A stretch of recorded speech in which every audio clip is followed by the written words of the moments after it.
Today, I'm going to share 3 progressively more disturbing stories, and at the end of each of them, I will share the video that is famously associated with them. But before we get into today's stories, if you're a fan of the strange, dark, and mysterious delivered in story format, then you've come to the right channel because that's all we do, and we upload 3 or 4 times every week. So if that's of interest to you, please replace the like button's sleeping pills with caffeine pills right before their 14-hour plane ride from Hawaii to Okinawa, Japan.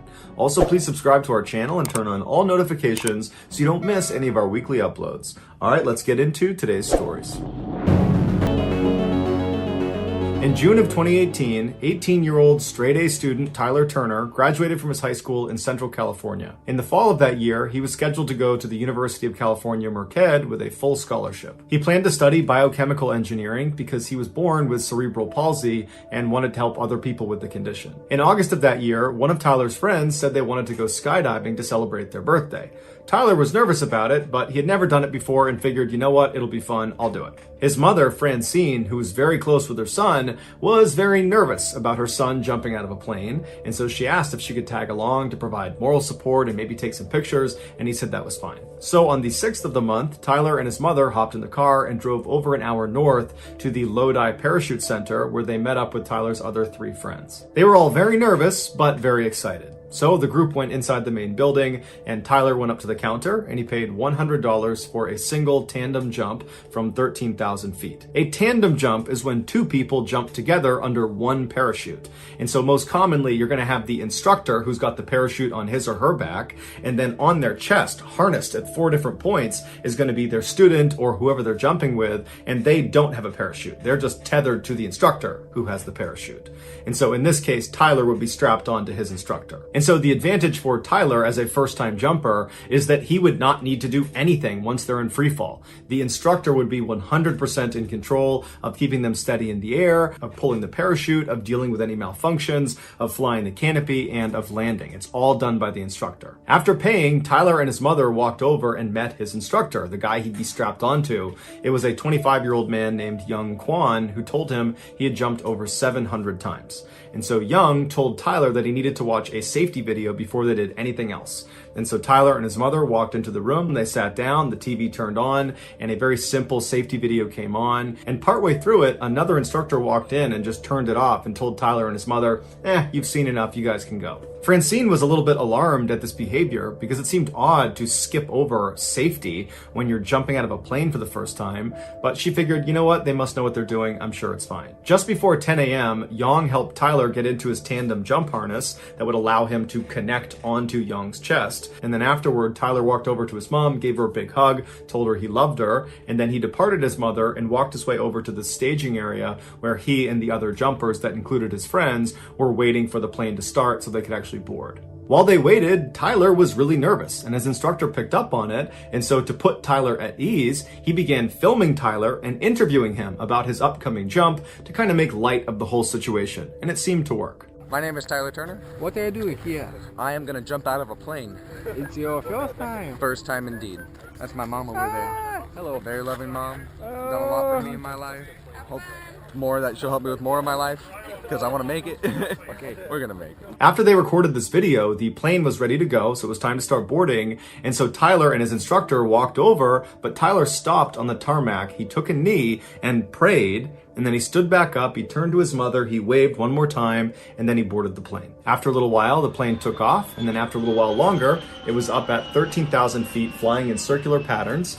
And that's when Francine started looking up, looking for her son, and at some point she started seeing jumpers come out of the plane. And they were so far away, she couldn't possibly make out who was who. And so as the jumpers began pulling their parachutes, and all the different colored parachutes are lighting up the sky, she was trying to remember what color her son's parachute was, but she couldn't remember. And so she asked the other people that were watching, that were relatives or friends of the people up there, if they knew what color her son's parachute was, but nobody knew. As they got lower and lower, and you could actually start to make out who the jumpers were, she didn't see her son. And that's because her son's parachute never opened, and unfortunately his instructor, Yang was not able to fix the malfunction or fire off the reserve, and so they both crashed into the ground, killing them both instantly. Tyler's family sued the owner of the parachute facility after they discovered Tyler's instructor, Yang, was not even certified to be an instructor, and so would not have received any of the required training on how to handle parachute malfunctions, and the owner knew about it. Investigators also discovered that 20 people had died skydiving at this facility under the same owner, a ridiculously high number of fatalities that most people involved are attributing to the owner's general disregard for safety. And ultimately, a judge agreed with that sentiment and awarded the Turner family $40 million from the owner of this facility. In 1962, Chileno Sanchez was born into a poor family in the Mexican state of Sinaloa. When he was just 15 years old, one of his sisters was assaulted by a very rich and powerful man in their town, and so he never got punished for it.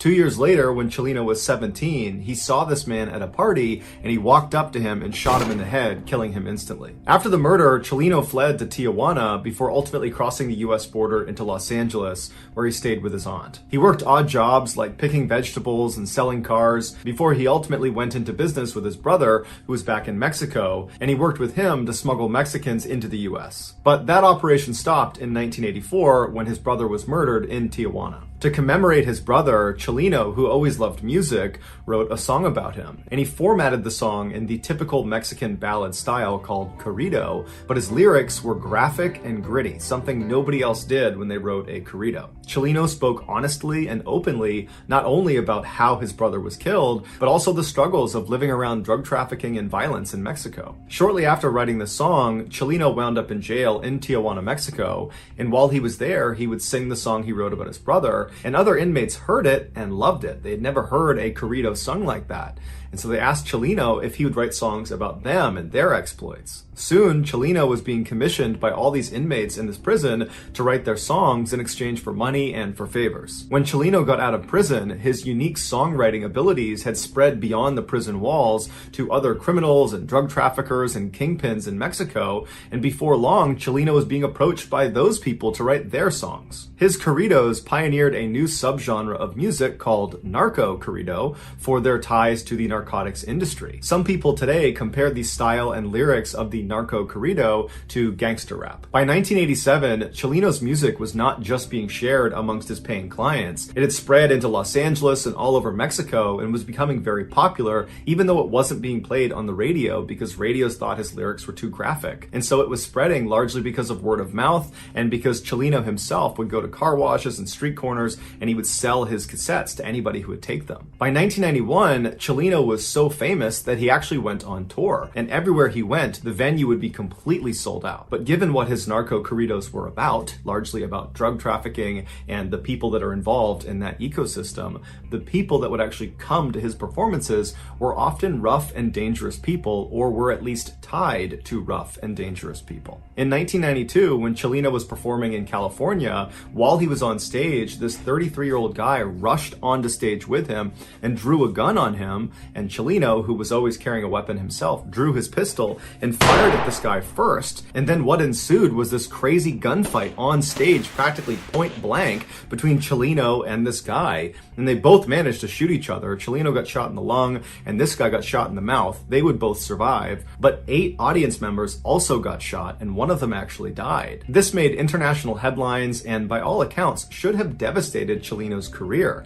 But in fact, it had the opposite effect. It made him 10 times more famous because Chileno, he was representing narco corrido music. And so in being the face of that, he kind of represented drug trafficking and criminals and outlaws all over Mexico and in the United States. And so he was kind of representing a very tough group of people. And so for him to have stood his ground on stage and shot first at this guy coming to attack him, it made him look brave. It made him look like a warrior. It validated him as the right person to be the face of narco corridos. But Chileno also understood that this probably was not the last time that someone was going to try to hurt him. That in virtue of being the face of narco culture, there's bound to be people that are very violent that don't like him, and they might come after him too. And so he actually told his inner circle that he thought his days were numbered, that at some point someone was going to kill him. 4 months after the shootout, Chelino was back home in Sinaloa, Mexico, performing at a concert that his friends had told him he shouldn't do because he had lots of enemies in his hometown. But Chelino really wanted to do it. He got into the venue, he got on stage, his band was getting ready, thousands of people were coming into the audience,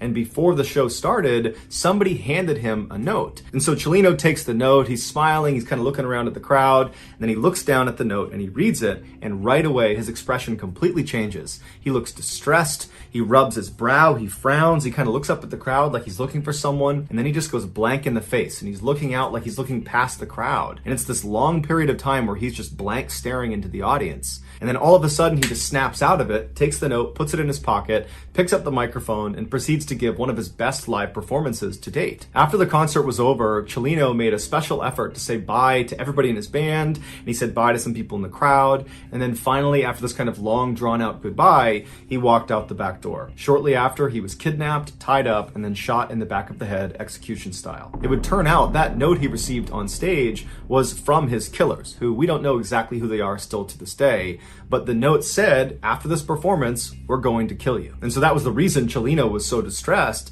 because whoever it was, he obviously understood it was a credible threat. But instead of panicking, he just decided he would give an amazing performance and then face his destiny. And so when he went outside, he knew he was going to get murdered. And he did. Here is the moment Chelino was handed that note on stage, informing him he had been marked for death.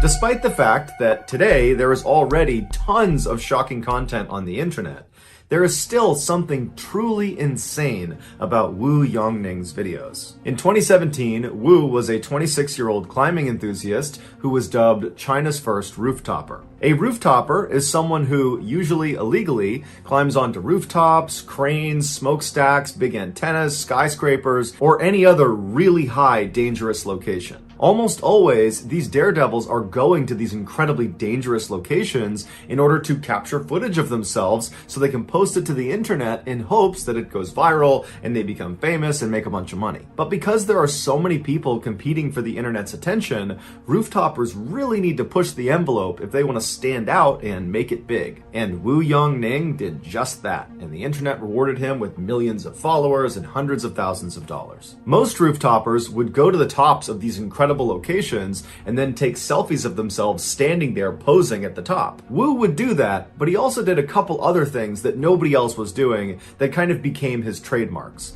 The first one was he would dangle over the edge of the building or the crane or the antenna that he was holding onto, and he would do pull-ups, but he would keep doing them until he reached muscle failure and then would barely be able to pull himself back up to safety. Another trademark move is he would go to the top of these huge buildings and he would get right on the edge and he would do a handstand and then he would pull one arm back. So he's doing a one-armed handstand and then he would tilt his body as far as he could over the edge until he couldn't do it any farther and he let himself come back over to safety. And then perhaps the most difficult to watch trademark was when Wu would basically run up to the edge of buildings and stop just short. And he wouldn't just run to the edge, he would use a self-balancing scooter and go as fast as he could right to the edge of the building and stop just short. And over again, he'd go right to the edge and stop, where he's literally an inch away from tumbling off the edge.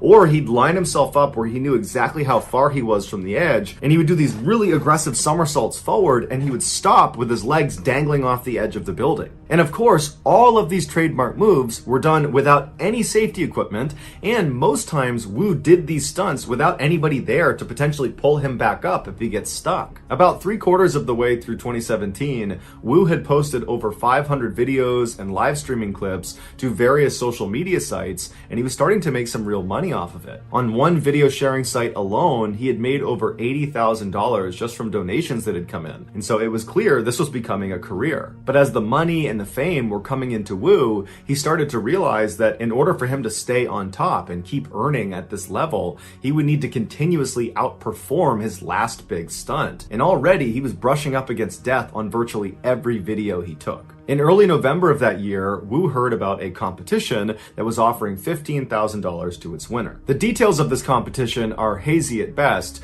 but from the sounds of it, it was a viral video competition. Make the most viral video and you win the prize. This competition served as motivation for Wu to finally attempt his craziest stunt yet. He figured if he had the footage of this particular stunt, he was sure to win this competition, and with the prize money, he could pay for his wedding and cover his mother's medical expenses. And so on November 8th, Wu traveled to the Huaiyan International Center in central China. This massive 62-story skyscraper would be the tallest building Wu had ever performed a stunt on. The public was only able to get up to the 44th floor, and so Wu had to take the elevator up to somewhere between the 40th and 44th floor, at which point he climbed out of a window and free climbed his way all the way up to the top, so 20 additional floors just climbing the side of a skyscraper. Once he got to the rooftop, he set up his tripod and his camera, and he turned on his live stream. And then he walked around and he began preparing himself for the stunt. Live stream viewers that tuned in would see Wu sitting on the edge of the skyscraper, and he's meticulously wiping down the edge of this building. It's the area he'll be grabbing onto to perform his stunt,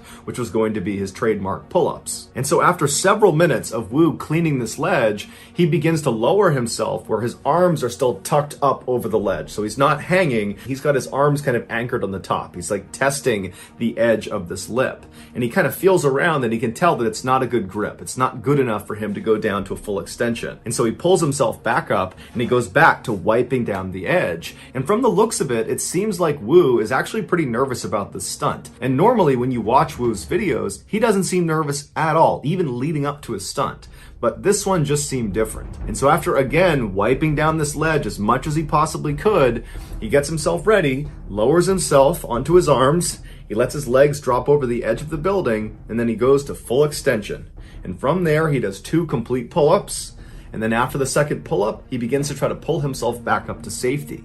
But he's fatigued and he can't quite get himself up over the edge. He starts to use his feet to try to use the glass to push himself back up, but he can't get a grip. And for the next 15 seconds, Wu is desperately trying to get himself up and over this ledge. He's trying to muscle himself up, but it's obvious he's completely fatigued. I mean, he did free climb almost 20 stories to get up there, and so it makes sense his arms would be tired. But there's nobody up there to help pull him up.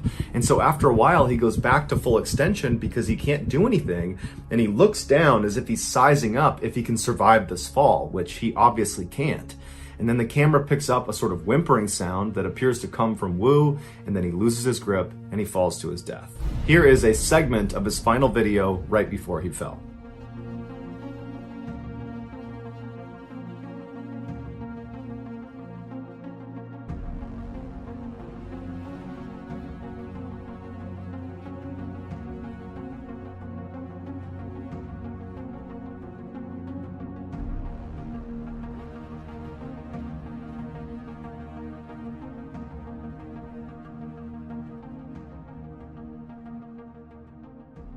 So that's going to do it, guys. If you found the secret in today's video, let us know in the comments what it is and where you found it. So give us the timestamp. And if you're the first to do that, we'll pin you at the top of the comments section.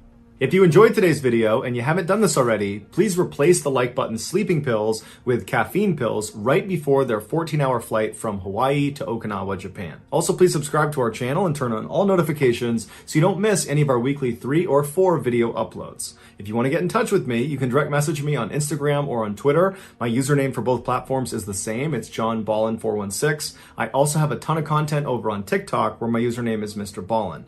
I also have a second YouTube channel called Mr.Ballen Shorts where I post random short videos and lost episodes. If you have a story suggestion, please submit it to our subreddit just called Mr. Ballen. It's linked in the description below. So whether I see you on Twitter, Instagram, TikTok, Reddit, YouTube, or some combination, just know that I really appreciate your support. And until next time, that's going to do it. See ya.